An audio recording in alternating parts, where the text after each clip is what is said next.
tired. I just feel the pressure of the things that I have in mind. I wanted peace, I wanted to be fine. I wonder why I can't adjust it for a while. I really want to see what it looks like. To have a moment I know that would be mine. When the windows are all closed, like a picture of a time when the future is a hole you're looking for. Save me from everything. Tell me where to find my way. I'm just looking for something. I can't make it another day. 'Cause I'm falling down, fading away. 'Cause I'm falling down. This is what I know, I just keep running. I was working fast and hard, never thinking about now. But living unhappy thanks to all the things that I have to try. I wanted peace, I wanted to be fine. I wonder why I can't adjust it for a while. I really want to see what it looks like. To have a moment I know that would be mine. Would be mine. Save me from everything. Tell me where to find my way. I'm just looking for something. I can't make it another day. 'Cause I'm falling down, fading away. 'Cause I'm falling down. This is where I know I just keep running. If I survive, if I am strong, why do I feel I never glow? But I'll survive and I'll be strong.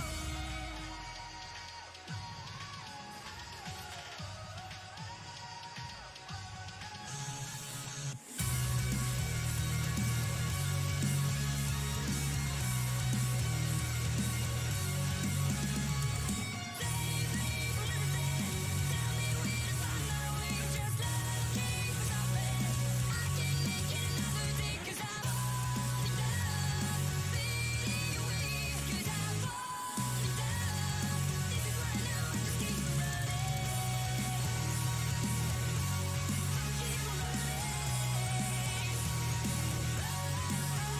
'Cause I'm falling down, fading away.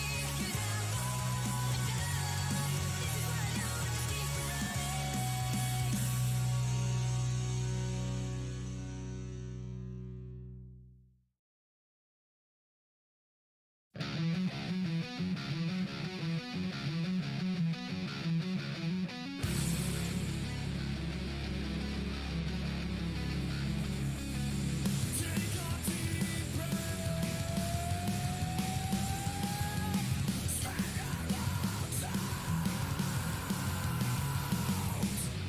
Death is to me something that I cannot be. It's hard to see when this life is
sun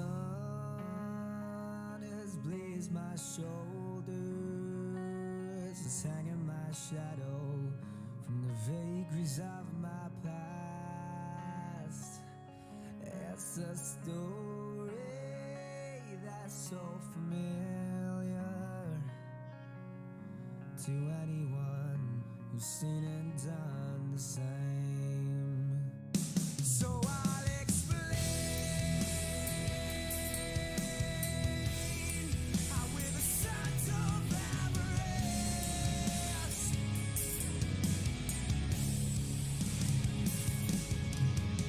I walking forward towards my life, I could walk through every wall.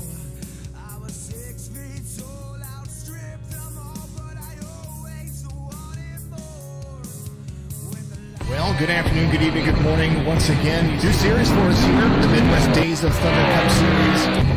Well, good afternoon, good evening, good morning. This is Rocky Game 150 brought to you by Jinx Shifters. Well, good afternoon, good evening, good morning. Jason from your Signature Esports.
Hello and welcome everybody to another wonderful week full of racing action here. We are with the Midwest Days of Thunder and all three series are now officially in the playoffs.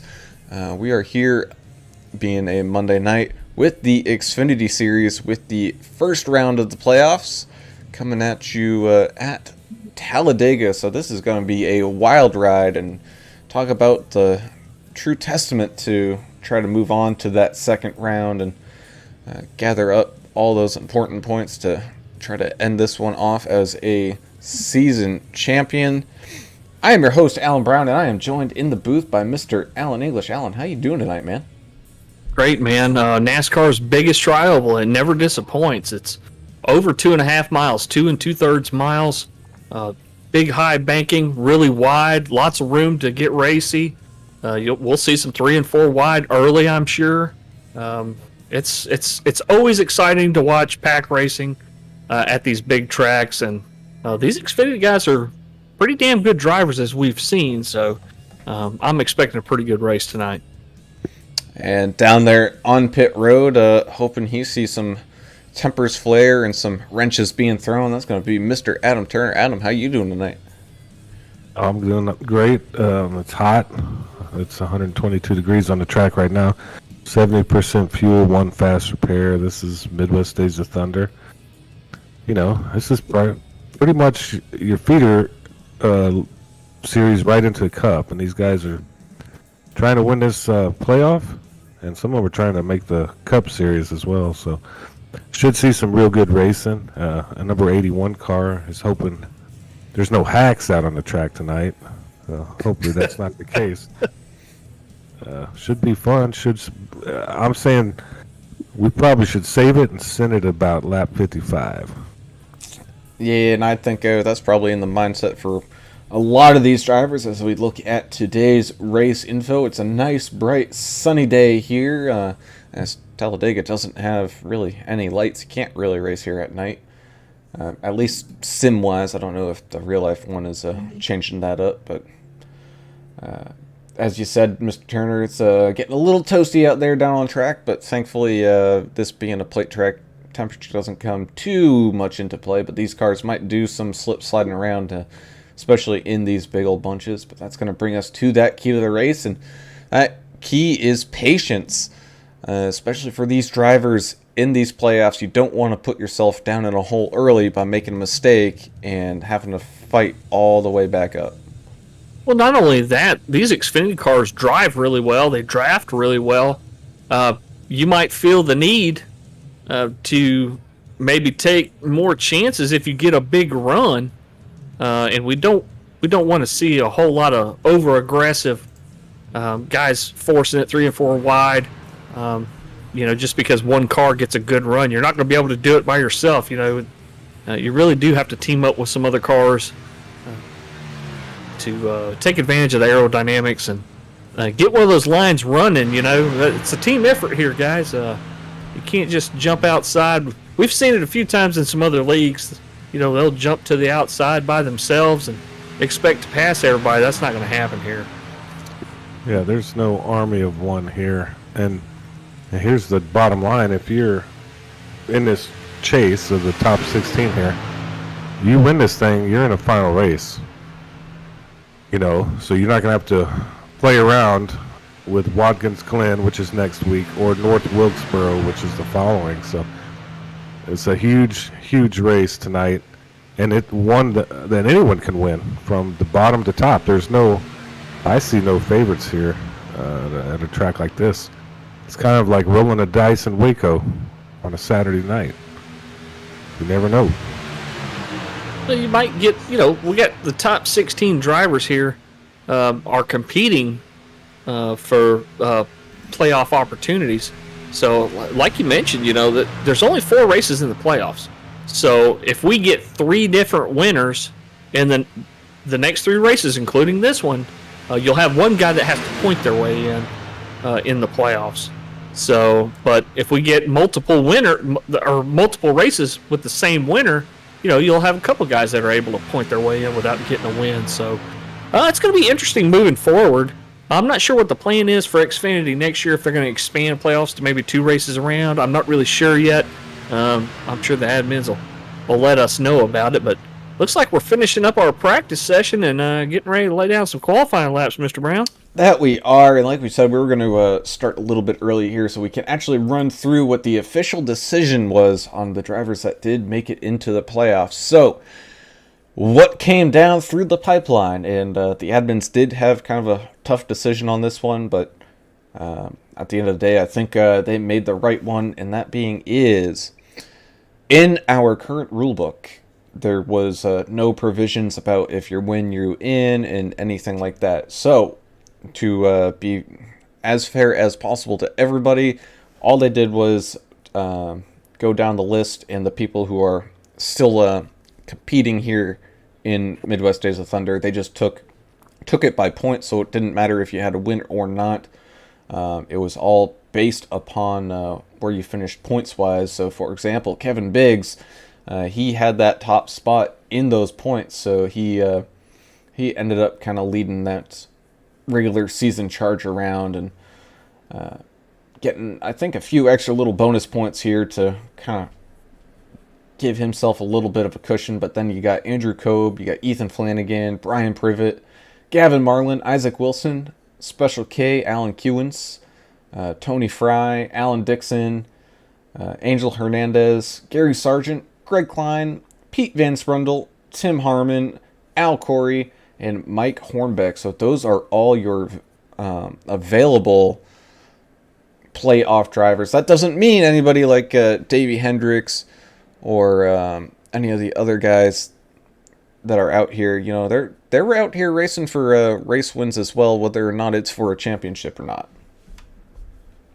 Yeah, and a lot of that, you know, was based on, well, there was questions about, you know, is it like Cup where you got to run 80% of the schedule to be eligible for playoffs? And that ended up becoming a moot point just because the cars that were in question,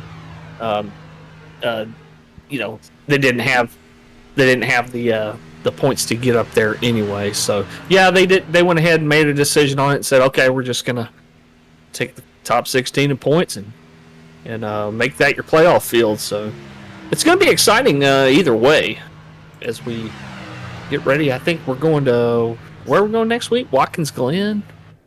Yep, Watkins Glen. I mean, oh man, talk about a different angle than this. Yeah, think about it. This 2.5 mile monster, and then you go to, you know, road course, which is, for these guys, a lot of it's difficult. Then you go to the ultimate short track, North Wilkesboro. Then you finish up in Miami. So quite a difference in tracks, and I think it's definitely gonna affect the outcome of this thing, and just see who can survive the volley of stuff thrown at them here. What you guys think, but I think it's great that this series is ending in Miami because, you know, when the real life Cup Series and stuff did it, it was a true kind of test because it's 1.5 miles. It's technical, you know, it's still fast and you still get some good racing. But man, I wish they were doing the same thing this year. They're obviously doing it at Phoenix this year, but glad to see that Midwest Days of Thunder is still gonna make Miami their final race this year, at least this season, you know. Yeah, we got a couple people there chiming in. I see Grumpy Gramp Racing tuning in here today, asking, man, who should we root for? Well, you know, as broadcasters, we got to remain as unbiased as possible and all that. But, you know, one of my picks, and he's been running very well here, and as well as the Cups series. He's been side by side with Greg Klein a lot, and that's a fella who shares the same name as a couple of us here in the booth, and that's Mr. Alan Slider Dixon, the Iceman. He's definitely a good pick right now because you can see he's sitting there top of the leaderboard, currently looking like he's going to start up there at the front. And one thing I'll say about Dixon is because we say it all the time, he's one of the patient guys. You know, that's your key to the race here is patience. He definitely can recognize when it's time to go and when it's time to, you know, sit back and wait. Gavin Marlin says we're fixing to go right in the back. So there you go. Gavin Marlin's going to be riding in the back for a little while, kind of see what happens. Maybe hoping it kind of thins out a little bit. Isaac Wilson telling us that next season there are going to be 2 races per round next season. So thanks for the info on that. We appreciate it. Well, and if you're talking about favorites, I don't have one. However, it would be whatever team works the best together. You know, I think that's going to be the key here. It's definitely, this is a teamwork situation right here. And you know, them north-south guys have been putting in quite a bit of time here lately. So yeah, I'd watch those cars just to kind of see if their practice paid off. But we'll be watching all of them. But I'm going to be keeping one extra eye on the north-south guys. Yeah, I mean they do have that Denny Hamlin and the 81 cars riding there. I'm sorry, Davey Hendricks, I think is his fake name. He's out there Wait a with minute. Matt Horns, Mike Hornbeck, and Mike Simone. It's D and H. Davey Hendricks. He's running a FedEx car. Yeah, I don't know. Who else runs a FedEx car? I'm Denny not sure. Hamlin, also DH. You think that's a moniker or a pseudonym? Could be a hack. I don't know. Yeah. There's the hacks all out here on the track. We'll see who becomes the biggest hack of the night. Hopefully we'll see some fights. Well, at the end of the day, there is something I do know, and these drivers are starting to grid up and get ready to go green flag racing here in a gigantic pack of Man, how many cars we got? Like 20, 23. 23 cars. Ooh, we got a big old field here tonight. Good field. Let's run through everybody's starting order here today, and that's gonna start us off with Mr. Allen, the Iceman Slider Dixon, winning pole position here. So he's gonna be starting up there on the front row, with Kevin Biggs gonna be starting right there on that outside. Teammates Isaac Wilson and Ethan Flanagan are going to be starting side by side there in third and fourth. And if I do recall, in the season opener, those two did go 1-2 at Daytona. So definitely look for them to be working together here. Red Stick Mike Simone will be starting here in fifth, with that 10 of Matt Fornes starting in sixth. You got Davey Hendricks in that 81 starting in 7th, with sneaky Pete Van Sprundle in 8th. Tony Fry is going to be starting here 9th, and rounding out that top 10 is going to be Mr. Al Corey. Matthew Spires in that 37 will be starting 11th. The number 1, the Dawsonville Pool Room car of Jason Ricketts, be starting 12th. The Sarge, Gary Sargent in the 28 starting 13th. 7 of Gavin Marlin starting 14th. Probably just going to start riding in the back here, as he indicated. The Chicago sports team, all of the sports teams of Chicago, on that number 42, Angel Hernandez tonight, starting in 15th. The 11 of Andrew Kobe in 16th. The 5 of Michael Cheney, 17th. The Quick Trip 92 car of Greg Klein in 18th. And 19th will be the Butterball Turkey Machine of Alan Kewins in that 60. Oh, I guess it's my turn now. You can have the last 4. 73 Tim Harmon, number 20. 84 Mike Hornbeck, 21. 89 of Gary Sack, the 3rd, 22nd, and the Hubba Bubba Machine of Alex Goff in 23rd. And that is today's racing field. Pace car leading these guys off down into turn number 3 and 4 right now, with Alan Dixon and Kevin Biggs getting to get this one back and rolling. If you notice, Kevin Biggs not running his candy paint, even though Halloween was yesterday, changing him up for the IK9 car today.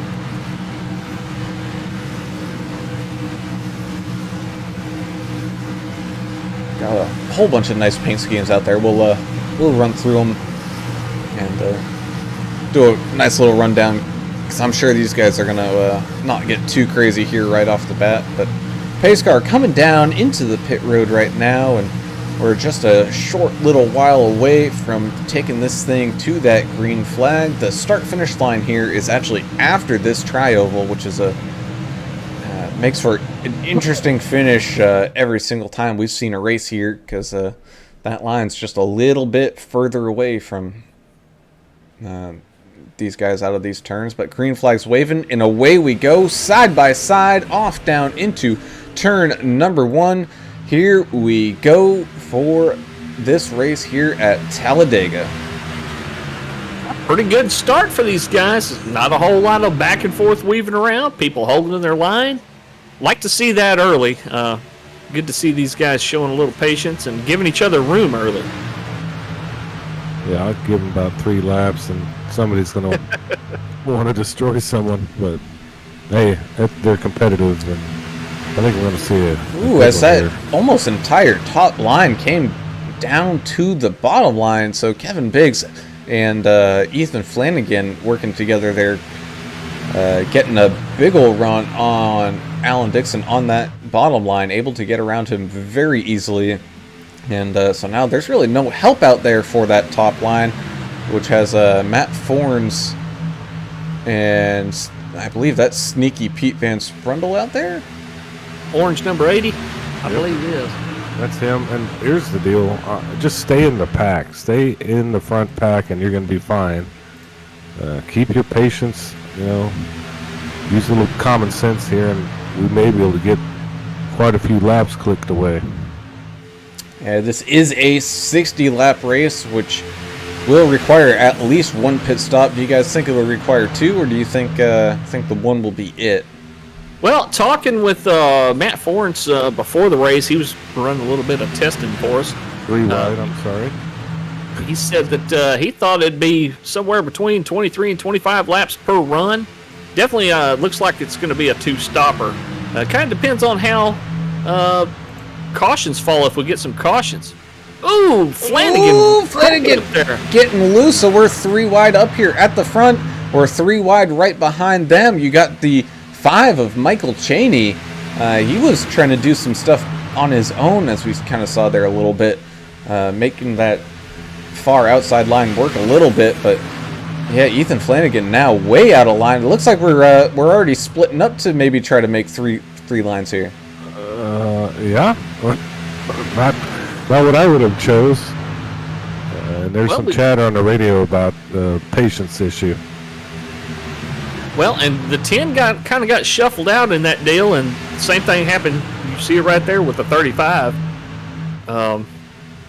Oh man, a lot of kind of wiggling around up here. 37 of Matthew Spires, trying to stay on that low line, trying to get out and get some air as he moves up to the outside line. He gets some help from Ricketts here. Yeah, jumps right up in front of Ricketts and right behind that 10 of Matt Fornes, running a Fox paint scheme here today, and that's not the news station Fox, but the Fox Sportswear. Look at Cheney trying to make that outside line work by himself. If he doesn't get any help, though, he's going to end up like the 10 and the 35, just falling to the back. Oh! It's to the wall. 64 is wrecking. Yeah, oh, Lordy. They stay below the racing line. Yeah, oh, no, and Tony Fry in the 64 gets collected in that. And so that was Matt Spires and Tony Fry getting all collected and bundled up, but those are the only 2 cars really affected by this, and we stay green flag racing here with Alan Dixon up here at the front. He's got Kevin Biggs right there at his rear bumper. Man, we got another group of people trying to maybe make this century. Yeah, you still got Cheney and the 35 running on the outside of Corey here.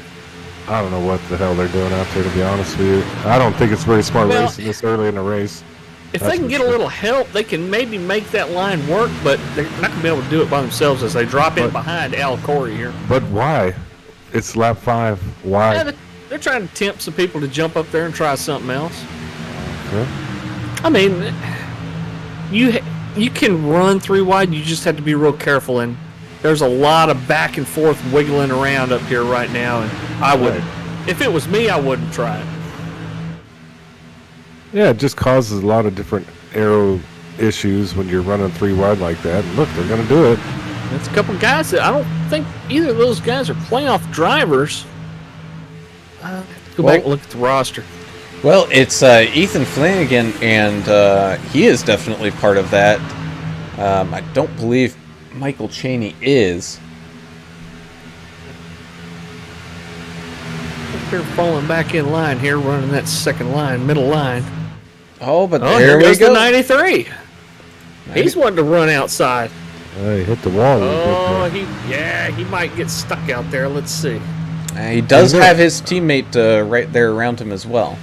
Yeah, you know his teammate ain't going to leave him. We've seen that number before. Oh, yeah. But they're trying to leave Sneaky Pete out there, which Sneaky Pete's not going to be real appreciative of in the 80 car. Pete Van Stengel.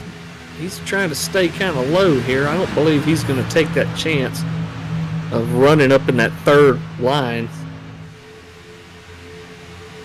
Pretty much got one big old pack still. I don't see a whole heck of a lot of separation. No. Usually we kind of get a second pack kind of developing already. Yeah, I think you got to stay close to the front pack here. And this, watching those trucks, they move a little quicker with just a few of them. I think with these Xfinity cars, you kind of need to stay in that somewhere relatively close to that first pack. And you can also see that bottom line, albeit a little spread out as you kind of tail off towards the end, but you can see just the people sitting a little further back there, just kind of riding around, doing their thing, and just ticking off these laps. I mean, you've got Angel Hernandez, you got Andrew Cobe, Alan Kewins, Greg Klein, Tim Harmon. All these guys, they're just hanging back, and I mean, we almost saw a big one happen right in front of these guys. So A lot of great drivers in those names you just mentioned. Staying back, staying conservative. You know, trying to stay safe, at least until we get, you know, like Adam mentioned, at least get quite a few more laps in the books here. It looks like the 10's stuck on the outside again. He may be trying to just get out of it. Yeah, he doesn't like what he's seeing up here, maybe. And I don't either. If I'm up front, I'd rather be where you're talking Greg Klein is, Alan Coons, and Al Corey, Gary Sargent. That's where you want to be right now. And it doesn't guarantee your safety being back there, but I think it gives you a little bit more reaction time at least. Oh yeah, and it goes without saying, you know, if you're that last car in that line, I mean, if something happens in front of you, you can throw out the air brakes, the parachutes, you can throw everything at, you know, stopping your car without worrying about being run over by anybody. So that's a very good place to be. Not so much when you've got, you know, 5 laps to go and you're racing for a win, but, you know, here early on, that's not too bad of a place as Pete Van Sprundle slides down right in front of Alan Dixon to kind of lead this one off on that bottom line. He's got Michael Chaney on that outside. Alan Dixon maybe getting shuffled out of line here. He's below that yellow, so he's going to have some problems getting back up here on track. He may be in that camp that he didn't like what he was seeing up there and said, I think I'll save my racing for later.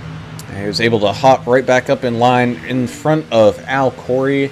It doesn't look like he lost too much time or space there, so these guys will be able to group back up and get back to the front. But Isaac Wilson now dropping down in front of Sneaky Pete. He's got his teammate right after Van Sprundle as well, and Ethan Flanagan. You know, them guys are strategizing something on the radio right now. Oh, they're plotting and scheming, I guarantee you that. Looks like he popped outside there a little bit, Isaac did. Yeah, it looks like he did. It looks like he's maybe moving back to get that second line rolling to try to fish out his teammate to get him back together. But they're coming up on lap cars, and we're 3 wide. Ooh. Oh, we gotta get through this it. Is gonna be good. And I think we're gonna be able to get through it. That's the 64 of Fry, and I think we are okay. Yeah, Tony stayed way up high and let him go, so good on him. Good awareness. Watching that relative, watching the cars getting bigger and bigger in the mirror. That 5 of Michael Chaney getting a big old run on that outside. Unfortunately, it's gonna stall out before he gets in front of Van Sprundle. So Ethan Flanagan's gonna lead this one off and around with a little bit of help from Red Stick Mike Simone there on that bottom line. Yeah, at this point in the race, it doesn't matter if it's your friend or not. You might as well just roll with them, and they can turn into your foe whenever you feel like it a little bit later on. So just keep running this thing down, and you can go from chump to champ in no time here, or vice versa. So keep that in mind. Both of these low lines kind of looking like a snake as we come down the front stretch here around the tri-oval. As Michael Chaney again on that outside, not really have any help behind him. I think that 00 Hubba Bubba car of Alex Goff. Talk about chump to champ, currently up 13 spots into that top 10. He's made up a lot of ground. Oh, as that 11 of Andrew Coe pops up there to maybe help out Michael Chaney a little bit. That's kind of what Chaney was looking for, somebody to go up there that he can kind of pull a draft on, help push, maybe make a third groove work, but I don't know, man. It's a 160-mile lap, and how far into it are we? About a quarter of the way. That's a lot of racing left to do. I don't know if I'd chance it. You do have one fast repair here, so if we do get a massive crash. Oh, what a run by the 5. He had to check up big time before he hit the back of the 11. These cars get such big runs. So these guys head on that back straightaway. You got Ethan Flanagan up there at the front Sneaky Pete Van Sprundle being currently scored second as he's trying to make a run on that outside. You got Red Stick Mike Simone. He hasn't really been doing, too many moves. He's basically sat there on that bottom, but he's just doing his thing, and he's currently up there, top 3, top 4 right now. Yeah, that 27 Southwest Airlines machine, he's taking care of business right now. He's just riding, staying low. Looks like he's sticking his nose out there trying to cool that motor down a little bit. But not taking any big chances. He's just riding around right now. And look at the 81 FedEx machine right behind him, doing the same thing. Davey Hendricks, he's won a lot of races in this league. And there you go. Oh, as Matt Fornes gets a little out of line as he might have went for the little bit of a bump draft there on Angel Hernandez. Ethan Flanagan had kind of drifted down back behind Pete Van Sprundle on that bottle line, so that's allowing Matt Fornes and Angel Hernandez some time up here at the front. Cheney just lost a lot of ground again, trying that outside line, got no help. Inside 2 lines got a huge advantage on him. And then the guy who paid the price was the 7 machine. Gavin Marlin was right behind him, had to check up big time. Yeah, I was watching that. I was actually thinking, what is going through this guy's mind? I have no clue what he's thinking this early in the race to try that run. There's nobody out there to help him. It's like he ran into a wall when he got outside there. So let's see if he can stick with the pack. Ooh, as that outside gets a big time run, and it looks like I believe that was Matt Fornes dropping down, kind of leaving Angel Hernandez out there without too much help. He's about to get some more help, though. The 5 and the 7 are catching up to the 11 and the 42. And here they go outside again. Michael Cheney's going to end up by himself up there unless Gavin goes with him. Gavin doesn't really seem like he got his mind made up. No, and you know what? It looked like he was drifting out there to join him, but at the same time, he wasn't exactly right up there on that back bumper to give a push either. He was, I think he's just trying to figure out where the run's going to go, and, for someone like Gavin, as they go for it here again, this is a big-time learning experience for him, and, especially, I don't know how much plate racing he's actually done as Angel Hernandez slides down right in front of Matt Fornes there to take that lead away, and,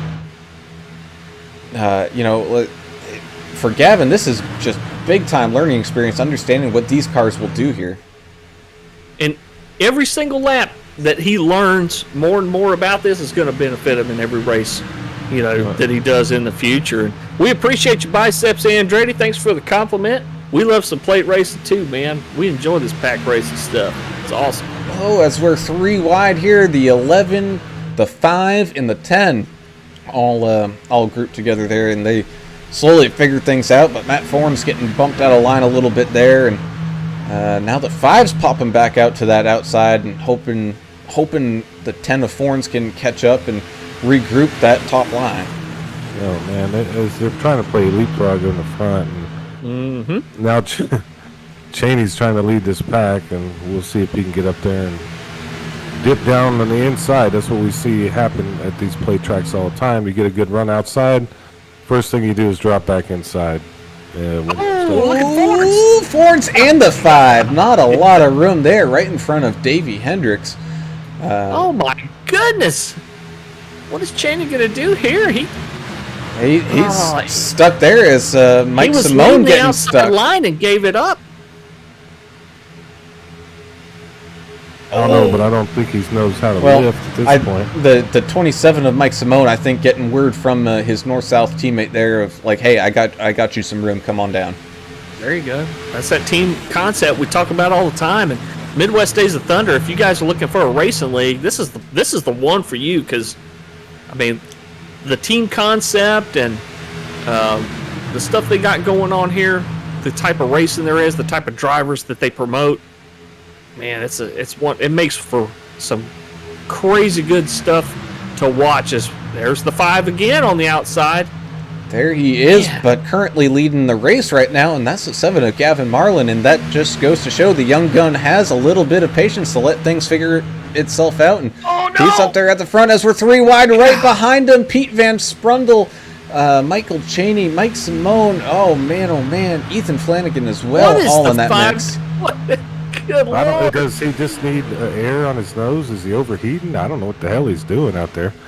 But he's working his way to the front somehow, bullying his way up there. Tommy Stanley on Facebook saying, man, the 5 wants the front so bad. But when he gets in front of that middle line, he wasn't content with it. He jumped back down. He needs to pick a line and kind of try to stick with it, move up. This isn't the kind of race you really actually want to be in front too long, because That's true. you're not running away from anybody here. There's no chance. So just be patient. I think we talked about that as the key to the race. Patience. And the 5 has 0, it looks like, at this point. As he's Hey, but- currently pushing Pete Van Sprundle up there to the front. They're going to be coming around some lap traffic here once again. But even more importantly than that, we're starting to run out of laps for fuel here, boys. Well, we got Oh, fixated man. on that. Yeah, It's that's going going to be some interesting. green flag stops coming up here pretty soon. People are watching that fuel pressure gauge. Yeah, that's going to be super interesting to see, because that could actually bring out a caution. Somebody, because they're too wide, sporadic throughout almost the whole field here, and could cause an issue coming into pits at some point. Yeah, you definitely don't want to be stuck on that outside line and absolutely needing to come down to the pit road as Mike Simone pushing Angel Hernandez because Pete Van Sprundle popped back out to that outside, trying to get that 5 to work with him a little bit, but they're catching up to that lap traffic once again. I believe that's Matthew Spires. Yeah, and here's the deal with me. These guys, they can remember every lap of this race. If the 5 was did something silly to you early in the race and you got a chance near the end, what do you think you're going to do? So you got to think a little bit when you're driving kind of like you stole it early in the race, because that's going to come back and haunt you at the end. Grumpy Grant Racing saying, what's Ford's doing out there? Well, we've seen a lot of guys taking some chances out here, but man, here's what I'm wondering right now. Did these guys practice green flag pit stopping at Talladega? They probably didn't think they were going to need to. But it's not a hard pit lane to get onto, though, is it? Not overly hard. The biggest problem, I think, is checking up, but not only checking up, but not everybody slows down at the same rate of speed. Some people will start slowing down early, some people will start slowing down later, and that's what causes it to go 4 wide trying to get into that narrow pit lane. Nobody wants to be the first either, because if you do try to duck down, you better hope somebody's with you. Because coming out of the pits, and if you're by yourself, oh man, you're going to lose so much ground under green. So we're about to cross the line onto lap 24, so these guys are definitely going to be thinking about coming down here in the next couple. Yeah, I mean, it's that or just run out of gas, so it's going to get real interesting. I mean, fun racing to watch for sure. Interesting stuff we thought we wouldn't see. A lot of three wide early. Just watch the teammates. Watch your team concept kind of get in gear right here. Your north-south guys maybe trying to move down. It looks like the 93 and the 35 are already down on the low line. Looks like they may be posturing and getting ready to bring those Camaros in to get some gas. Through turns 3 and 4, Gavin Marlin sliding down to that bottom line, and looks like we're going to go around at least once more before we see some of these guys come in. And that's the other thing too. We've seen so many people flip-flop up here at the front. It's not like anybody's been leading this whole thing and really struggling on fuel either. Everybody's had a chance to kind of save up a little bit. Yeah, kind of. What do you call it? The merry-go-round up front, the Lazy Susan effect. Where they're kind of rotating around. Not any one or two cars has been leading in a crazy amount of laps, so maybe a little bit more balanced field right now as far as fuel mileage goes. Oh, as Pete Van Sprundle gets a run with the 5 getting stuck there on that outside line. He does have some help, but Pete Van Sprundle able to sneak down into that bottom line right in front of Angel Hernandez. And once again, still no pit stops. Hear a little action out there. Yeah, Yeah. he's going to pit. He's trying to squeeze his way down, and he may make him fight for it. And he is not getting any room And they're coming to up jump on down. a lap car here again with Tony Here comes Fry. again. Oh, the 5 is able to jump down. Not quite enough space there for those people pushing him, but everyone's able to get around that lap traffic just fine. And apart from a couple cars here, everybody's down there stretched out on that bottom line. Yeah, I think the word you used, English, was posturing. It's Yeah. a good word. I didn't know y'all had that one in your language down there, Louisiana. But yeah, they're going to need fuel. And Had to look it up. oh, pass it up. Let's see. So these guys really pushing this one. I don't think they have enough to make it to that lap 30, and if they do make it to lap 30, then it's a one stop. But man, that's a big old gamble. I mean, even the people here in the back, like Mike Hornbeck, Tim Harmon, Greg Klein, Kevin Biggs, these guys have all been kind of riding around back here, and they can just be sitting 3/4 throttle and keeping up with the main group due to the draft. But I don't know if you can save that much fuel. See, my thing is, I'd rather split it. I'd rather short pit a little bit and go down pit road that's not crowded with 20 other cars. Maybe take 1 or 2 with me, maybe my teammates. All right, here we go. Get in a short pit. Here we go. Pete Van Sprundle. Oh no, the 5's gonna overrun it. I bet he got busted for speeding. It was close. That was close. It was close, but we still have quite a few people out here racing. That was just our first little group, as Jason Ricketts is leading this thing off on that top line. Now on the bottom line, he's got Andrew Coe right behind him. I believe that's Matthew Spires kind of stuck there on the outside. He is a lap or 2 down. Carter Nickel on Facebook saying that they're going to be rooting for Rod Nickel in the ARCA because he deserves a win. So you can catch the ARCA races. Isaac Wilson broadcasts those right here on Midwest Days of Thunder on Thursday nights. So check that out for sure. Man, we got a bunch coming trying to get woed up. Big old group, and you can see there, like, once again, people going 3-4 wide, and they got to come into this narrow pit lane. Thankfully, they're all able to figure this one out, but we still have some people hanging out around out there. You got Alex Goff, Alan Dixon, Al Corey, Gary Sargent, Alan Kewins, Greg Klein, Tim Harmon. All these guys probably all working together here. These are the guys that have been kind of chilling in that back as well, so it just shows how much riding around actually saved them fuel, because I mean, we're on lap 29 going on to lap 30 here in just a second as they're going to get around the 5. Those guys were saving some, definitely. Looking at the pit times, that first group that came in, every one of them looks like they took 4 tires. I'm not sure that I would have done that. Under green, you're going to gain so much. As the Hubba Bubba 00 Alex Goff having an issue coming down pit lane, that's going to cause a big bottleneck. And Him and the 28 got sideways. yeah, so some of these guys having a big old issue coming down pit road. So that's going to let these people that came in a little earlier, their pit stops were fairly clean by the looks of it. So they're going to be able to run around and get back out to the front, and who knows, we might see a second pack here form to try to catch up to where these leaders are going to be. Adam, I don't know what you think about it, but if I'm one of these guys making my first pit stop, I wouldn't have took tires, especially under green. You're going to gain so much track position by not taking tires. I don't know. Am I alone in that?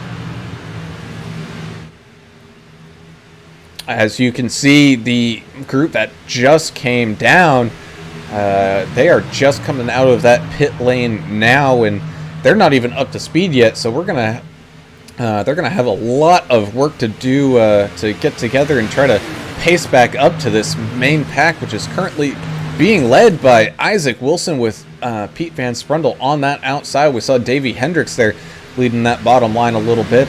Gavin Marlin and Ethan Flanagan is up there currently helping out Pete Van Sprundle, but man, oh man. It looks like our pitman and fellow analyst Adam Turner got a little packet loss. So I'm sure he'll be back whenever he can, because he doesn't want to miss a minute of this, because every time we come to one of these big tracks, Alan, I know you feel the same way. It's so exciting watching the strategy and watching, these guys pick these lines, and sometimes at the last second. And it's great to see all the back and forth action that we see. Yeah, it absolutely is. As we got Gavin Marlin currently leading this thing off. Same, but everybody's all kind of single filed out, and you got the three teammates all together between Gavin, Ethan, and Isaac. They're all up there running 1, 2, 3 right now. At this point, I wonder if Ethan and Isaac might be asking Gavin, "Hey, dude, if you lead this thing around, we could possibly save just enough to maybe make this thing till the end if we can just ride behind you." As it looks like Isaac Wilson popping out to that outside lane and dropping back a little bit. Yeah, he got a little push from the 11 of Cove, but then dove back down behind Ricketts on that inside line right in front of the 18 of Biggs. 18 of Biggs, he's your point leader coming into these playoffs, but that's kind of all out the window now. We might get a couple of different winners here, and Biggs might have to point his way in, but man, I'd feel pretty confident if I was the driver of that 18 coming into these playoffs. Not only what a that, hell of a season he's had. Oh, I know it, but not only that, but take a look at Alan Dixon, who pitted with that last group that came down. They were able to catch back up and get up to speed fairly quickly, so they're back up to that front pack, and coming up behind them, they've got the 10 of Matt Forns, the 84 of Mike Hornbeck. These guys are all bunching back up, so even with the different pit strategies and the different teammates all coming down, it looks like we got just about everybody back here into that lead group. That's pretty amazing that happened, because you had two different groups. You had a couple of guys kind of spinning around, getting into some trouble in the pits. But everybody found a group to run with. So, hey, pack racing like this, that's everything. Going in and coming out with at least another car or two or three or four. As Jason Ricketts taking it 3 wide here with Pete Van Sprundle and Gavin Marlin. Andrew Cove was able to get a heck of a run there and able to sneak up right in front to kind of take the lead here. But, man, if you're Ricketts, you got to wonder, why are you taking it 3 wide when there's absolutely no help? And even that second line doesn't have any help. If you're going to make up some ground, you might want to just stay in line for a bit.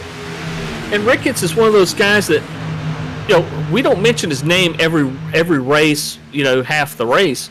But I tell you what, you log on to iRacing and pull up like Cup Series racing in the officials. Jason Ricketts is at the top. He does so much official racing. He puts in tons and tons and tons of driving and lap time. Track time, and laps. I wouldn't count him out at any track. The guy puts in a hell of a lot of hours and laps on iRacing. So, yeah, the number one, the Dawsonville Pool Room number 1, he's sitting up there. He's looked like he's challenging for the lead here. Let's see if he jumps down in front of the 27. As Sneaky Pete drops down, so that's going to leave him a little bit of room. And there we go. We got 2 full lines all formed up here. Beautiful. I love watching these guys run like this. I never thought we'd see something like this with green flag pit stops, but we talked about it before. These Xfinity cars draft so well. They're forgiving, We talk about Xfinity cars being hard to drive in most places. Well, here, in a big track with the aero package that they have, they're actually kind of forgiving, and they catch up really well. So as long as you can keep it straight, keep air on your nose, as the 80 had a bad gamble there. It might have went for a little bit of a parachute. Oh, as we're wrecking! Oh no, that's the 11 and the 1. But we're going to still be green flag racing because those guys stayed down there on the apron. Pete Van Sprindle was trying to block both lanes, but couldn't jump in front of the other lane fast enough, get stuck in the middle, creating a 3-wide situation that did not turn out well for the first 3 or 4 cars there. Damn it. Yeah, biggest losers in that situation was Jason Ricketts and Andrew Coe, the 1 and the 11. So those guys, man, they're gonna, if this thing doesn't go green all the way and everyone's able to get back up together, I guarantee you those guys will not forget that about the 80. No, and you heard a little bit of chatter on the radio. Guy's not real happy, but I mean, when is a race car driver really happy about what happens during the race? Yeah. Well, we got you back, Adam. Did you find your tickets? Well, I heard some fights, and I think we're having solar flares. Something happened, Oh, okay. But I came back right in time for the fighting, so I'm ready to watch the end of this damn thing. Awesome deal, man. As Red Stick Mike Simone's getting some help from his teammate, the 10 of Matt Forns on that outside. They've got the 84 of Hornbeck right there as well, and Pete Van Sprundle there on the inside's got the teammates of Gavin Marlin and Ethan Flanagan right there as well.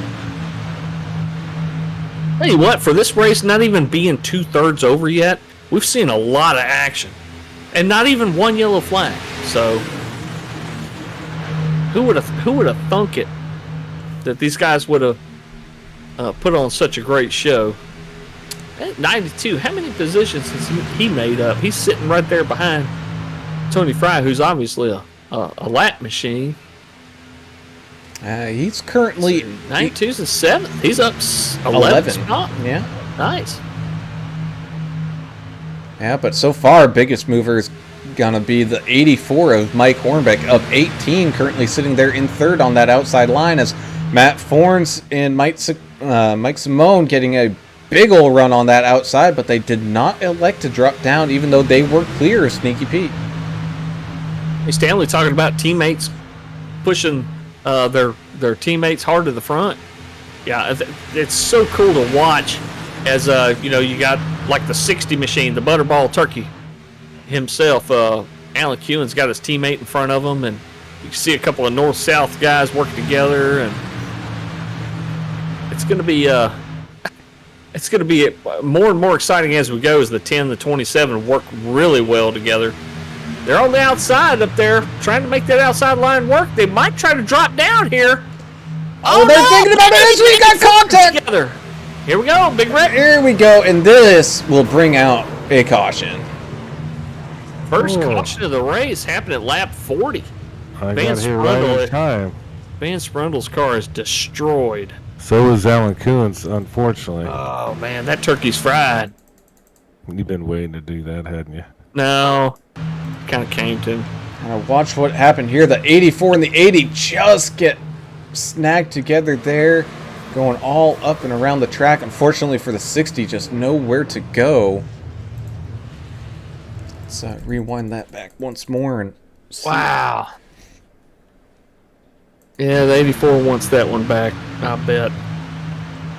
Let's take a ride here with Greg Klein, as this all happened right in front of him. And oh, he might have just barely got snagged, but thankfully the 81 of Davey Hendricks kind of recognized the situation and dropped down to the apron, giving that 92 a little bit of room there to move all the way down the track. And man, that window was closing and closing fast, but good job from those guys to make it on through and kind of reduce how many cars were actually involved in that. Yeah, great awareness by the 81 and the 92. he must have a rabbit's foot up his rear end today, because man, that's some luck right there.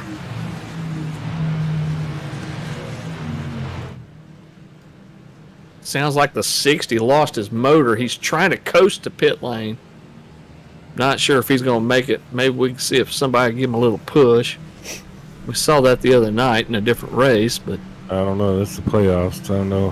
hey, you're right. 100%. You are correct. So these guys, Brown, they're going to make it on fuel. Yeah. Come in here and just get a fuel splash. only. Yeah, That's what I would do. Get a little splash. So, you know what that means? We got ourselves a little bit of a money stop here. So here they come. Let's see who takes 2, who takes none. Alan You're Coons gonna need a can and a half here. Alan Coons made it down the pit road. Oh, he got clipped by the Matt Forns there as he's coming out. But Ford's overshot his pit box. He's going to lose a lot of spots there. there's a lot of shenanigans going on right now. And here we go. The race coming off of pit lane. Davey Hendricks is going to win that race, followed by Flanagan, followed by Klein. So big time There's a moves. hack in there. There's a hack somewhere in there. I can feel it. I can feel it coming. So we had quite a few people there gain quite a few positions, and a few people lose a lot of positions as well.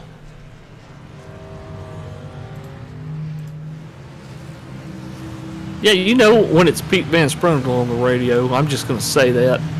I was thinking that. I didn't know how to say it. He sounds like he's. Yeah, he sounds like he's working a door at a bar somewhere in New York. Well, I mean, it's just a little scary to me. I mean, well, I'm from the South, you know. I've worked with a lot of guys from up north and stuff, but when I hear Pete on the radio, you know, I must watch too much Sopranos or something, and he talks so fast, and man, it makes me want to jump out of my chair and do whatever he says, you know. yeah. Well, he's a tough guy. That's what they call him up there, I think. Might be a wise guy. We don't know. Either one. I think that's kind of the same, isn't it? 35 got some damage to his rear end, it looks like. I'm not sure. Let me take a closer look here. Oh, yeah. Yeah, he does. I saw it. Yeah, earlier. rear end. Hey, man, arrows everything here, isn't it, Brown?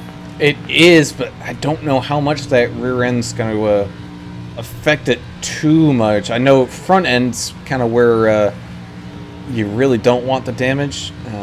Oh, yeah. But he's going to find himself, you know, up here at the front, not necessarily leading this thing, but he's not necessarily at the back either. So he's going to have chances if he is a little down on the pace to hold on to that draft to try to keep up. The Greg Klein so far looks like your biggest mover of the race, sitting with a potential podium right now, sitting in third. He'll be pushing Hendricks on the restart, up 15 spots in that 92 quick trip machine. So you got Michael Simone behind him. Hernandez and Flanagan you'll be your front 2 cars on the outside line. Pushers are everything here. Do you think this rear end damage on 35 is going to hurt that outside run? It is when somebody gets in the back of him. Oh, it looks like Hernandez is going to be pushing the 35. I'm sorry. Alan Coolins came down for tires and fuel. I think he just got fixed on the last one, and he's back out on the track. Top 4 cars must have took 2 tires only, or just took fuel. Now, 7 to 9 seconds. I had the solar flare. You know, I think I might have said, "Let's go, Brandon," one too many times, and they turned my internet off or something like that. It might be, yeah. But what happened to the number 5, Michael Chaney? He's sitting 17. Looks like he's dropped a bit since I lost connection. Is he? We're going to see him make a run here? I think it was after the green flag pit stops. He just wasn't able to catch up back into a group to kind of draft around, so we lost a little bit of time there. But with this caution, that caught him back up. Unfortunately for Q-Ins, that's going to stick him 1 lap down as he had to kind of coast into the pit lane. But he is currently that lucky dog spot, but he's going to be fighting with that 64 of Tony Fry if another caution comes out here. think we're going to see one. Hoping lap about 52. 50, 52. I want to see some fights. Well, at that point, if a caution comes out, there ain't gonna be a damn car one that comes down pit road. Well, you wouldn't think, would you? I mean, I wouldn't think. Unless you're one of the guys in the very back, But still, I don't think you would. I'm about to let it rip again. That we are, as the pace car comes down once again here, getting ready to go back to green flag racing, and you know what it is time for. It is time to buckle up, strap on that drinking helmet, and throw inhibition out that window, because it is time to go racing. Davey Hendricks, Ethan Flanagan leading this one off side by side, down and across the line and into turn number 1. Got a solid start from both lines as everybody's all grouped back up, and just everybody running nose to tail. And I thought you were never going to ask me to put my drinking helmet back on. I hadn't heard you say that in a while. Throw the transmission out the window or whatever he said. I'm doing it all.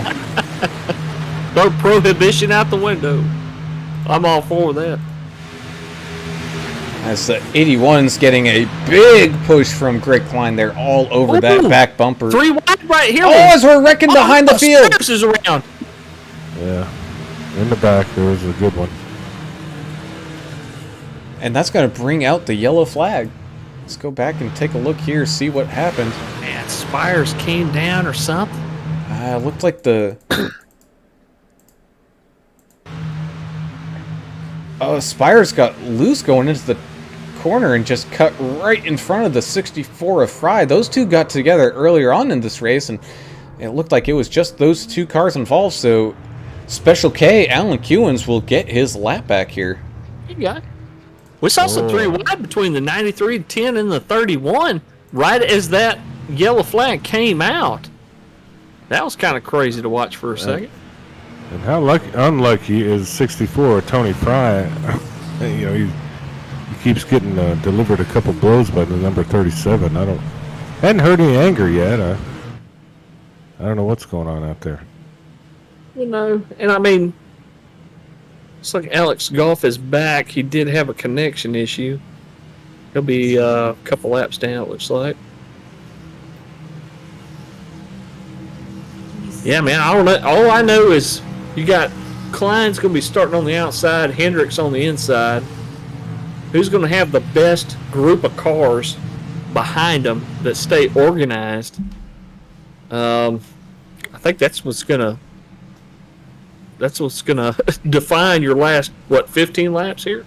Yeah, and I'm just from the outsider view here. I mentioned Michael Chaney right before that caution. He's already up 6 spots from where he was in 17th. He's in 11th now, so he's driving like a man on a mission. So I think we're going to see him try to bully his way up to the front here too. Yeah, we know he is definitely not scared to push that thing 3 wide and make things happen. So Pete Van Sprundel's back on the lead lap as well from that early on that first caution that we had. Yeah, lucky 42 here. Lucky Dog of Coons is coming high. Yahtzee. Check out the 42 right here of Angel Chi-Town Hernandez. He's got all them Chicago teams on his car. He's up 10 spots, sitting at 5th right now. So good run by Angel in the 42. What a night he's had. Yeah, you ain't kidding. Well, before we go back to some racing action here tonight, we're going to take a quick break for some station identification, and then hopefully we'll go live with some green flag racing for the rest of this race. So definitely sit back, relax, stay tuned, and we'll be right back. Woo. Well, good afternoon, good evening, good morning. Once again, 2 series for us here, the Midwest Days of Thunder Cup Series. Well, good afternoon, good evening, good morning. This is Rocky M150 brought to you by Jinx Shifters. Well, good afternoon, good evening, good morning. Jason over here, Signature Esports at 1.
And welcome back to this Midwest Days of Thunder Xfinity playoff race here at Talladega, where we currently have Davey Hendricks and Greg Klein up here at the front, but we also got Ethan Flanagan and Mike Simone right behind them.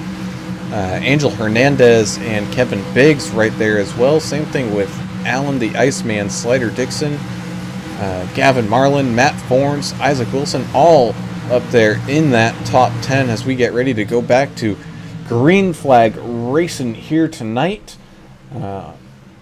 Just making one more pace lap here, getting ready to go back and take this thing to the green flag. Yeah, Justin Barkley, we appreciate you chiming in on Facebook tonight. Go ahead, Brother Adam. No, I just was going to say, I think all this real good racing has broke my internet earlier, and it's been a heck of a run here. I'm pulling for the number 5 at this point. I want to see him drive it up through for everybody else here. Hey, what? He has no fear, does he?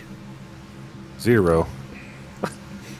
Absolutely none whatsoever as we head through this trial once again, getting ready to go to the green flag, and away we go. Man, that top line checked up just enough to keep together in like a nice little group with Mike Simone and Ethan Flanagan, I believe. No, excuse me, that's Kevin Biggs. Again. So the 5 immediately looking to jump up to make this thing 3 wide back here with Mike Hornbeck. And I believe Matt Forns kind of in that middle lane. Forns don't like that. He's like, what you do, feller? Yeah. He's probably a little confused like we were, but I think 5 lives for these type of races. And the side draft. Yeah, Michael Chaney, I think he loves the plate track racing. Well, he is slowly making up ground out there, kind of all by and lonesome. He's now 3 wide with Alan Dixon and Mike Hornbeck and Isaac Wilson right now too, and he's going to slide back down into line. Crossover on a super speedway track by the 10. So now he's kind of left Alan Dixon out there all on his own, out 3 wide. Poor Slider. Slider got let. Oh no! Oh, we got around. 42 is spinning down on the apron. Himself. He's all by himself, so we're still green flag racing as everything scatters up here at the front. We're 3 wide for a couple rows here. Hernandez got screwed there for not getting his yellow. Somebody did a drive-by on that Chicago car. I don't know what happened. He just kind of... Southbound driver. I think just a little bit too much push on that back bumper, and it just sent his car around as Davey Hendricks leads this thing off with Ethan Flanagan and Mike Simone down there, but Greg Klein's getting some big-time help on that outside, but here comes that 5 looking to make it 3 wide up here at the front. Man, that's sketchy right there. Oh no, they got a little contact. 5 outside of the 92 now. How's he doing that by himself? Here comes the 60 of Kewins in the Butterball machine. Huge run for the Turkey Man. It's her Butterball machine. You know that's going to go well when you're talking about Butterball. We're in November now, so. Hey, you lose that run just as they come into the corner number 4. Go ahead there, Brown. Side by side they go. 3 wide racing here at Talladega. You got Ethan Flanagan now up there at the front with Davey Hendricks on that kind of middle outside line, being helped by Greg Klein. Greg Klein's starting to blink a little bit as sneaky Pete Van Sprundle has found his way back up here as well. The 93's off the track. 93 going down below that yellow apron, taking out that pit exit cone.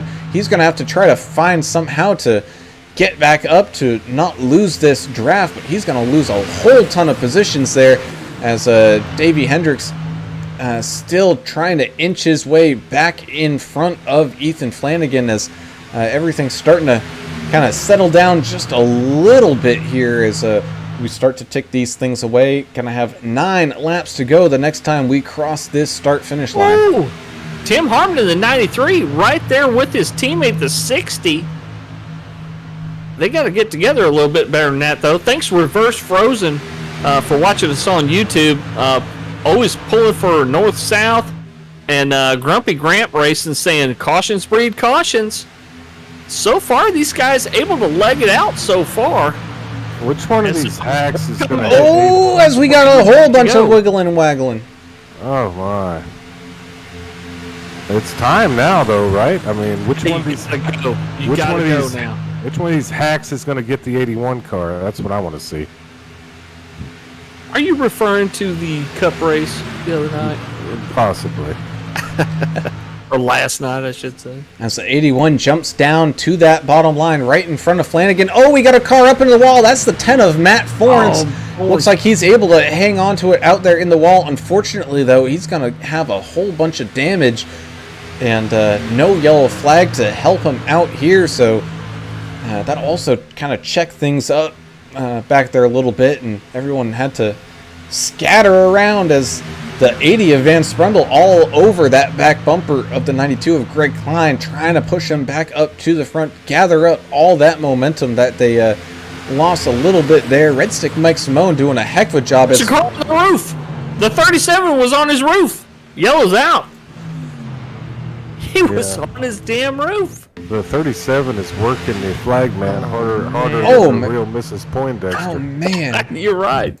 Let's go back and see what happened here. It looked like the 60 of Kewins just caught that quarter panel of the 37. I don't know if the 37 was drifting up on him. Let's go back and watch this two-car incident. You can see here the 30... Oh, it looked like the 60 just snagged that rear quarter panel, sent him flipping and flopping all the way around. The 60 didn't get too much damage from that. And it looks like Matthew Spires in that 37 was the only one that got involved there. But that's going to bring out that yellow flag. So, man, oh, man, this one's going to be coming all the way down till the end. 37, all he was missing was some freaking high-top tennis shoes and a piece of cardboard. Looked like he was breakdancing out there on his roof. Boy, he looked like a largemouth bass on the top water bait. I don't know what the hell's going on with the 37 car, but he's having a heck of a rough night. I don't think there's any fender left on that thing. And thanks to Jeff Mays on Facebook for watching us tonight. He's pulling for Gavin Marlin. So thanks, Jeff, for watching. We appreciate you. We appreciate all y'all watching us on the streams on Twitch and YouTube and Facebook.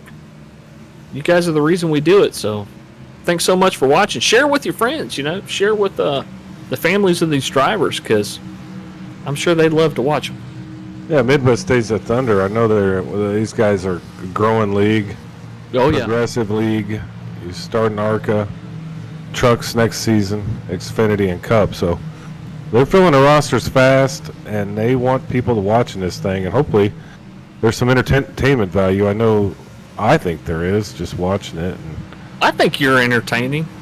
well, I think the whole thing's entertainment. Not me. I'm just saying it's like pretty cool to watch. These guys are good at iRacing. It's a simulation. It's not a game. This true hobbyists. These are guys that probably can't afford a real race car. If they could, they'd probably be out there like rednecks with paychecks.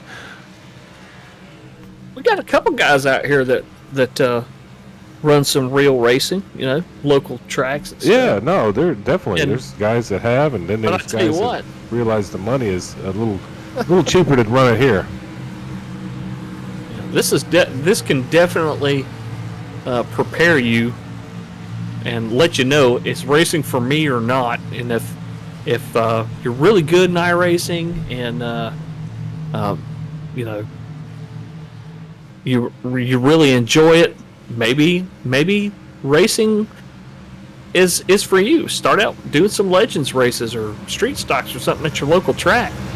You never know. Maybe one day you'll be one of those guys running K&Ns or super lates or NASCAR, like NASCAR. David Hendricks. I mean, you pretty much unmasked him in previous races. Yeah, I'm pretty sure that's Denny Hamlin. Well, that's what I think. That was our consensus tonight. Well, he's on Denny Hamlin's. He might be his crew chief or something. I don't know. Yeah, We he's don't probably on really his care. team. So. I don't want to fully unmask him like they did to the CIA guys. That'd be terrible. Not wouldn't be quite the same, but As we kind of take a look back here Douglas through, Brown. through this field, we can see that the 11 of Andrew Kobe was in an incident there with the one of Jason Ricketts early on, able to get laps back and all that. He's up there running 6th right now. Michael Chaney back up there to 8th. The brave 3 wide man. Let's see who else. Isaac Wilson dropped down to 13th after kind of getting shuffled out of line there. Alan Kewins unfortunately kind of shuffled back to the back after that last incident. He did have a heck of a run there, looking to squeeze on up to try to get back up to his teammate Craig Klein, who's up there at the front right now. Going to be side by side with Davey Hendricks, but Ethan Flanagan, he's been up there just about all dang race. Pete Van Sprundle, after that little bit of an early on incident, able to get back up there. He's now running 4th. Red Stick Mike Simone, man, we talk about him a bunch, but talk about having a solid race. That man, I don't think's ever dropped out of that top 5 spot. He's been running 5th just about all dang race. Yeah, he's been hovering around right there, but look, we got 20 cars on the lead lap. How about that? oh, dude, that's sweet. And English, I think Brown needs a safe word when we start doing things that probably shouldn't be done. You know, kind of like the Dukes of Hazzard boys. Brown, your safe word should be like jellyfish. You say jellyfish, Say jellyfish was. I know it would just be quiet and stop rambling on about current events or this and that. So, heck of a fun time out here, man. All these guys on the lead lap. I think we're going to see some mayhem here at the end. And we're going to have 4 laps to go when this thing goes back to green flag racing. And I mean, I've already said it once, which is, you got to strap on that drinking helmet, buckle up, and all that. But just now you got to make sure it's really tight. Make sure it's really tight. Everything's all in there. All your cups are all refilled, because you don't want to be going back to that concession stand at this point. Gonna have 4 laps to go. This thing is gonna go all the way down to the end. I can kind of feel it. I think we're gonna be taking this white flag and going all the way till the end, and that's when mayhem is going to ensue. But the pace car coming down pit lane this time, heading into the tri-oval once again here. We got Greg Klein and Davey Hendricks. Davey Hendricks on that inside line, Greg on that outside line, getting ready to take this green flag. You got, Ethan Flanagan pushing Davey Hendricks, and Pete Van Sprundle pushing Greg Klein. Off and running, and away we go down into turn number 1. A pretty good, clean start for everybody here.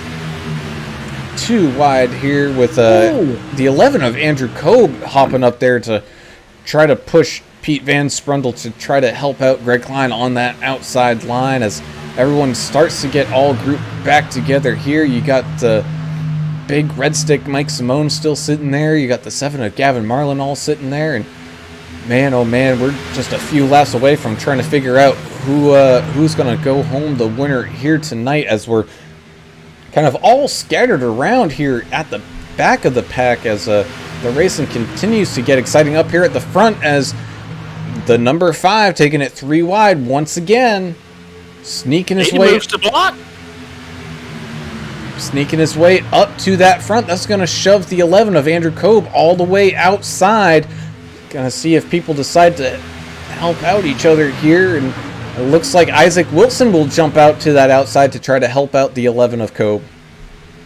We got 2 green-white checker attempts, too, if we need them. Hopefully not. But, wow. Yeah, the 93 trying to help the 11. The 92 is going to drop down in front of Hendricks.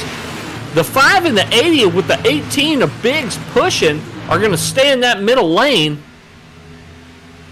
Wow, it's going to come down to the end here, boys. We hadn't even seen the big one yet either, I don't think, so that could happen as well. As the The 80 might have gone too high here. It might have jumped up to block any run as the 92 is blocking that middle line with the 5. He's able to drop back down in time, but we're 4 wide, 3 wide. Oh, as Gavin Marlin stuck in the middle, getting all bumped and banged as we got a big time wreck. That's the big one. 84 went on his roof as the 80 and the 93 got together. The 10 involved as well. Was This is going to be our first. I mean, we have a lot to look at there, Brown, but I look like the 5 was pinching the 81 of Davey Hendricks there right before all that happened. Interesting stuff. So take a look here. Oh, there was bumping and banging all around. Everyone all knotted up at the 27, just moving up the track into the 93, which collected the 80, the 84, and the 10. Night. Yeah, that's a lot of action. Well, we kind of expected that here. It came a little bit later than we thought. Giggity. But I'm glad we're getting to see a little bit of aggression late, huh, Adam? Oh, man, I hope there's hatred out there and hate-filled hearts and everything. This is amazing. And, you know, the 7 of Gavin Marlin just looked like a ping pong ball in between those two lines. Just nowhere to go as everyone's pinching down, trying to get whatever room and run that they can. And we kind of expected this kind of coming up here towards the end, but that yellow flag will bring us to our first attempt out of 2 for a green-white checker finish. So I was just doing a little bit of watching there as you come across, right before you come across the start-finish line, the number 5 was really pinching 81 down, causing 81 to go below the yellow line even. So we need to keep an eye on that as we go forward. So I spoke with the admins before the race. The rule here is you cannot pass below the yellow line here. I know now, that. I'm just saying he was knocking him down into it. Right. It wasn't Davey's fault at all. He wasn't trying to do anything. I'm just saying I don't think there's a provision or a rule in Midwest Days of Thunder that says you can't force somebody below the yellow line, which I don't know. It's kind of something that maybe they can address for next season. I don't think it's in the rule book though. It doesn't need to be addressed. That's racing, man. I just thought he was trying to. Hey, I'm with you, man. Push him down a little bit, make him lose a little momentum. I think it's just a tactic because Cheney in the 5 has been really good on the side draft all night. And I think that's what he was doing. And Davey didn't really look like he wanted any part of it and kind of slid down a little bit. Hey, guys in both lines, they both have a steering wheel. They both have a gas and a brake. Well, so, some of them don't. There's hacks out there. We know that. Oh, here we go with the Hamlin stuff again. I don't know. I'm a current event guy. Flavor of the week. You're a former journalist as well, so that kind of helps. A hack journalist. Don't let the facts get in the way of a good story. Yeah, I've heard that one before. In a newsroom, it tells you what's going on today. Anyway, jellyfish, let's keep going. Oh no, you guys can keep going around. I'm just sitting here curious about the fact that on February 22nd, 2022, it falls on a Tuesday. 2-2-2-2-2. On Tuesday, yes. Ooh. Did I get the foil out to keep the aliens from coming in the house? I'm Yeah, something like Unless that. you have it on your head by 22 hours and Yes. 22 seconds. Thank you for the pro tip. Yeah, I'll have it all boarded up with foil. I'm here for you. I don't know, but depending on how your internet's running at that time, you might need that foil for your interwebs doing that little trick. Can't have you losing packets all the time, man. Yeah, we talked to that Get trick. off the Xbox. No, I beat them and put them to bed. That's what you do around here. I'm broadcasting, man. Get off the Xbox. But, yeah, well, I don't beat them. Come on, I'm actually nice. I just like seeing fights. Speaking of fights, we're going to see the 5 of Michael Cheney start on that inside line, so he's not going to have that outside line to kind of bail out to.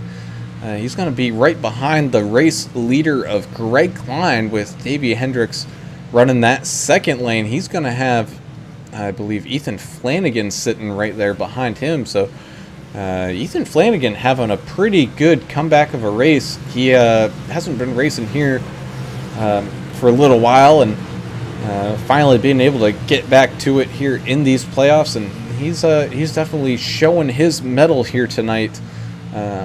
He's kind of like Mike Simone. Mike Simone just now dropping outside that top 5, but Ethan Flanagan been up front for just about the whole dang thing. He wasn't allowed to race. Was he in county? I mean, what's the deal? Yeah. Why hadn't he been around? Hey, look, something we need to talk about is that the leader of the race coming out of turn 4 is not usually the leader of the race when they get to the start-finish line. Rarely. Because of the way this track is shaped and where the start-finish line is in relation to the tri-oval, so look for that. How nervous are you if you're the 92 and Dude, you have the 5 right behind you? I'm shaking, man. Yeah, it's not going to be pretty. I'm white-knuckling it. Well, I wouldn't be too worried about the 5 right now, knowing, well, he's got nowhere to go. He can't go low, and if there's cars on the outside, he can't go high either. So He can go right through you, though. Well, and look at the pink number 7 of Gavin Marlin, who Jeff Mays is pulling for. He's inside row 3 right now, and the 5 has damage. So look for the 7 to maybe take some chances. I think that's part of his mantra. Yeah, I don't think the 5, the F's given or whatever y'all call it, they've been out the window since lap 3. I don't think he cares. And the 18's in that same category. They're running side by side right now, so looks like pace car's off. Let's see what happens. I got the drinking helmet on. Yeah, pace car's off. So here is our first attempt at a green-white checkered finish.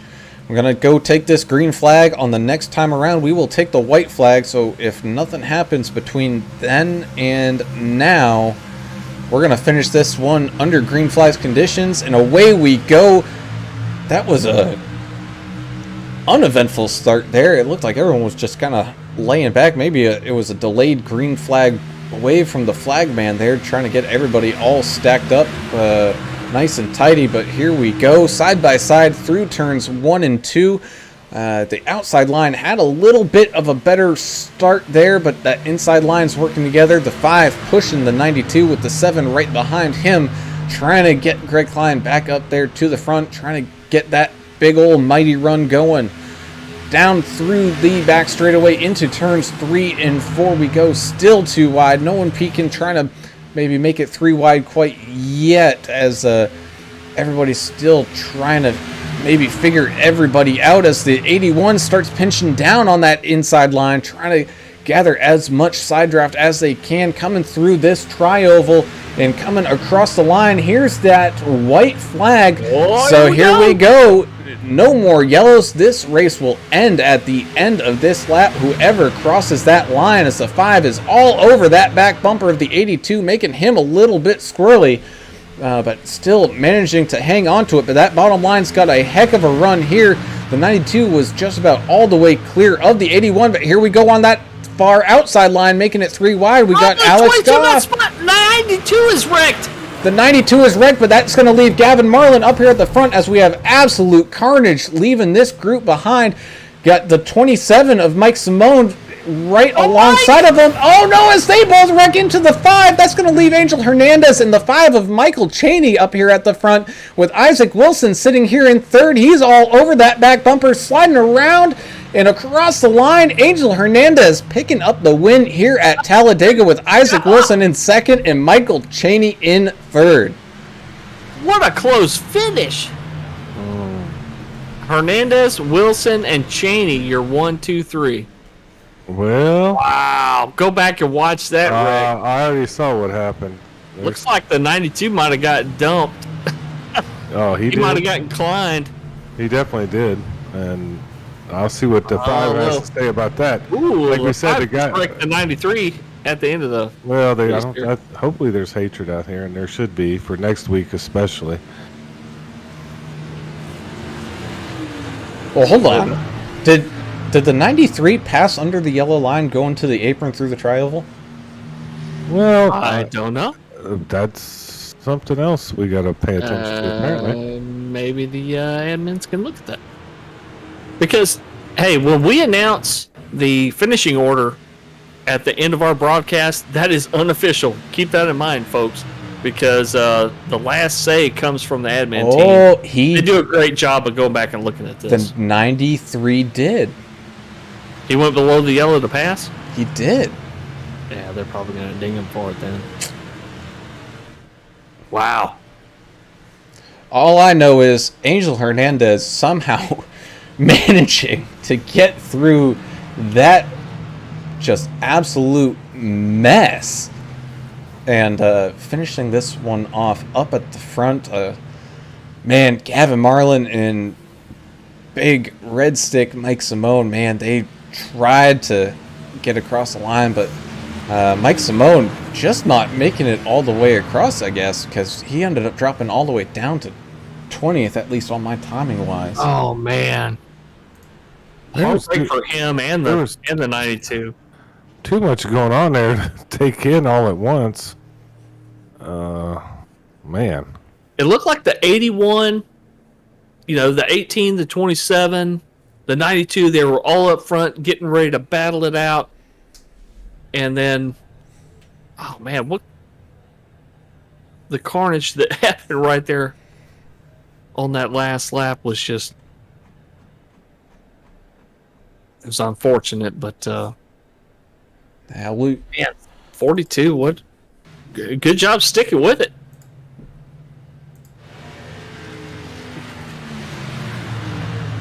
Ooh, That's the big one. That was a big one. Yeah, trying to go back to where it was. I think it was this. Oh, yeah, man. Oh, And the 5 looked like he had backed into one of them posts at the grocery store. Still thing was going fast. I don't want to say he caused that, but he might have caused that thing. well, we got our finishers all up here ready to be interviewed. So let's start off with third place finisher here. That would be the 5 of Mr. Michael Chaney, somehow managing to get through that holy moly of a catastrophe going on, leaving that in the dust, able to pull off a third place finish here tonight. So congratulations to that, Mike.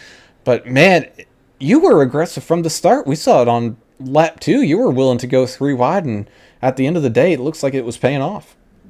Yeah, I've learned in these races you can't just ride. You gotta get out there and just race your race. I've done it for a while now doing these, and every time I ride, I get wrecked. So I just go to the front and just try to do what I got to do. Well, and we talked about the way you were running. You would get out on the outside, and we understood what you were trying to do. You were trying to get a couple of people to get up there with you, and the more you did it, the more cooperation you got. You did get some help there towards maybe the latter third of the race or so. So the aggression, it really does pay off if you can get help. And pack racing is just one of those. It's one of those unpredictable things. But yeah, you're right. You control your own destiny in a race like this, and it looks like you got a couple people to help you out there at the end. Yeah, it was people lined up, get up there and help you. The middle, man, the middle is where to go. You can get the run going through the center of the corner, and just pass everybody. Really, I've figured that out. But the other thing is figuring out the run. I mean, everybody just riding in line. They don't figure out their runs. That's why I get out there and just do it, so I know what the run, how the runs go. All right, man. Well, it sounds like you need to go and deal with some stuff. But you got any? I was hoping y'all couldn't hear her. Yeah, I'm sorry. it's all good. No, you're Well, fine. do I need to call someone? I gotta get your address. Yeah, you might want to send somebody down here to South Alabama for me to help, because she is. Oh Lord. Yeah, I wouldn't. This is my last race. I'm running. This is my last race of the season for y'all. Like Okay. I ain't gonna be able to do it. That's why I was being really aggressive. I wanted to win, go out on a bang. And but it's been fun, guys. This has been fun stuff. I love racing these series. I love racing the plate tracks, especially. They're fun. So I appreciate everything y'all have done. We love it too, man. Me and Turner love plate racing, and we could tell you back we could again tell. next season, man. We're looking forward to it. Yeah. Yeah, I'll try. I don't know Army stuff, so we'll see. Oh, there you go. Well, right, thank man. you for your service, man. All right, y'all guys have a good one. All right. All right, and with that, we will move on up to our second place finisher, and that's going to be the 93 of Mr. Isaac Wilson. Oh, sorry if you're in the middle of a conversation there with Forms, but pulling you up and bringing home that big second place finish, somehow avoiding all that carnage there at the end and being able to sneak around that 5 of Michael Chaney to bring home a second place finish. Man, that was a wild ride here at Talladega. Yeah, I don't know how I went from 17th to second. As far as the 5 goes, that's my teammate. He was gonna give me that position just for a little extra insurance points going into the next round, since I suck at road courses. So Matt was talking about going below the yellow, and I was just so caught up in all the action that happened, I lost track of that on the actual track. So I was like, well, he was going to give it to me anyway. So, I mean, they want to knock me down in position, that's fine. And I mean, in the heat of the moment, you know, you kind of really, it's not about gaining a position, it's about avoiding danger. So I could kind of see why you went that way, because yeah, I had just avoided think, 2 wrecks in the half a lap. Yeah, I would have done the same thing, but you know, as we talked with a couple of the admins at the beginning, they said if you cross the yellow and improve your position, they're going to ding you. But man, hey, at least finishing second or wherever you end up is better than a DNF, I think.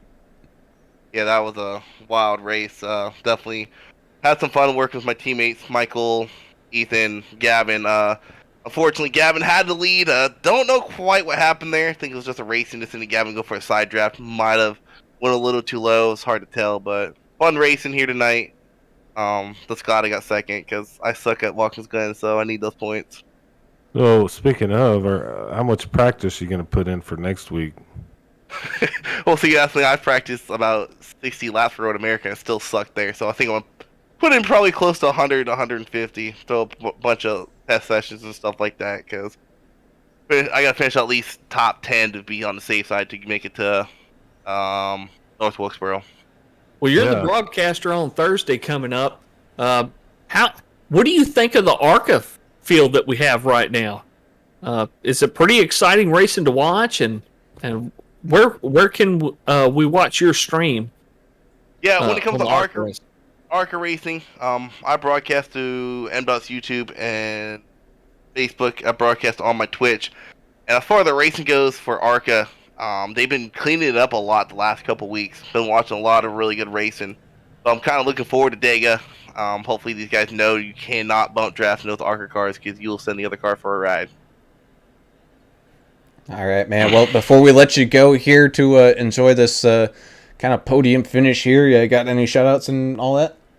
I just got to give a shout out to, of course, my team. You know, we all stuck in there. I think we all placed pretty decent. And then I got to give a shout out to Sim Racing Argentina, who made my paint design. Been waiting to get up here to give them a call out. Been running this thing for a while. Might be running something special for the last race of the season, but we'll see. All right, man. Well, again, congratulations and good luck next week at Watkins Glen. Thank you. All right, and moving on up to tied with Michael Chaney for biggest mover of the race.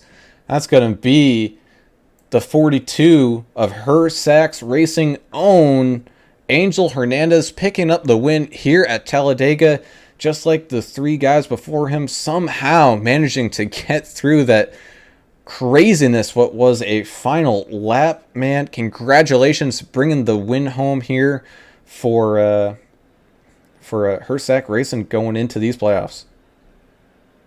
Yeah, it was pretty fun there at the end. That wreck was obviously a bit scary to get through. Both of them. The one that obviously Gavin and oh god, I can't remember. And then obviously the main one in the backstretch. But yeah,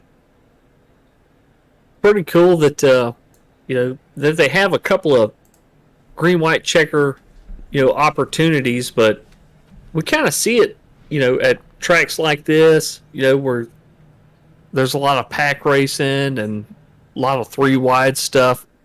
Cautions breeding cautions. It took a long time for some cautions to come out, but once they started, were you around any teammates during these restarts, and did that help you? yeah, with the timing of the cautions, they sort of fit in perfectly. Because obviously the first caution started up the first green white checker. I obviously got up to like around 10th. And that's when I started around Kolb, and that's when he could let me slot in. That's sort of exactly the perfect place to be on that wreck. Well, here's the deal. You're on to the final, so you don't have to worry with Watkins Glen next week. I would basically just start practicing Homestead, man. Congrats on that. And you have anybody you want to shout out to before we leave this thing? Definitely Kolb. He let me slide in, like I said, right in that last restart. And obviously he got wrecked out because of that, because he let me by. And yeah, it's thank him. All right, man. Well, again, congratulations here, finishing up at the front. Heck of a race, and we wish you nothing but the best of luck for this rest of these playoffs. Yeah, great job. Good luck, man. All right, thank you, guys. Whew, boy, oh boy. Talk about a wild ride here at Talladega, boys. Man, you ain't kidding. It never disappoints, does it? Hell, We saw a lot of... Yeah. I mean, I missed half the race, and I still saw all kinds of mayhem. You didn't miss half of it. You missed a few. You missed a few laps. Yeah, internet problems. Well, there goes, I guess our cue of the race is fake, which was patience, just goes to show. we don't know everything here, as Michael Chaney definitely was not patient at the start and able to walk away here with a podium finish.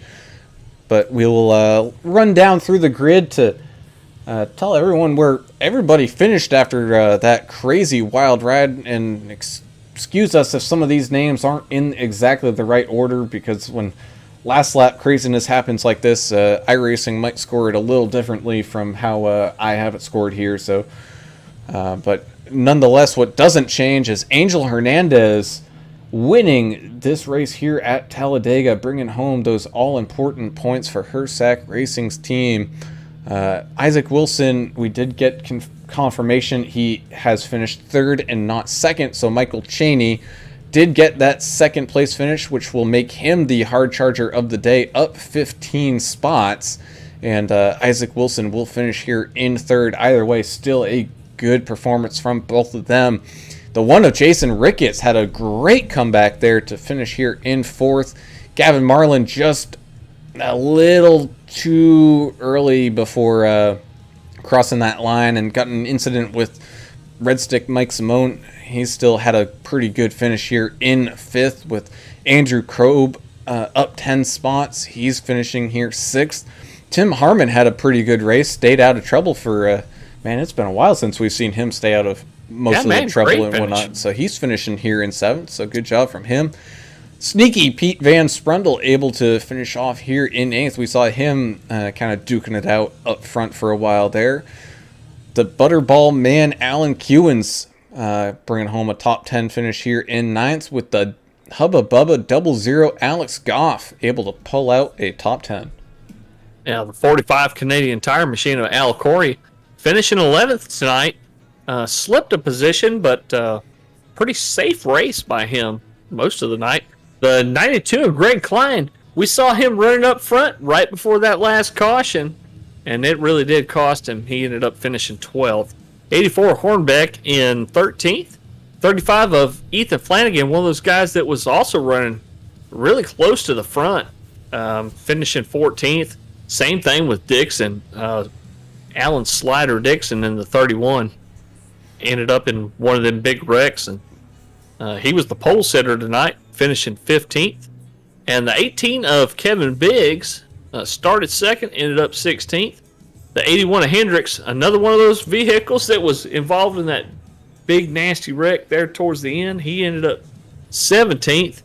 And the 28 of Gary Sargent ended up in 18th place. You got him, Adam? Either one, it doesn't matter. Yeah, either one. Anthony Fry, 64, Machine 19th. Red Stick Mike, standing with the Southwest Airlines pilots in 20th. The number 10 of Matt Forns, the crazy man out of Washington, crazy feller.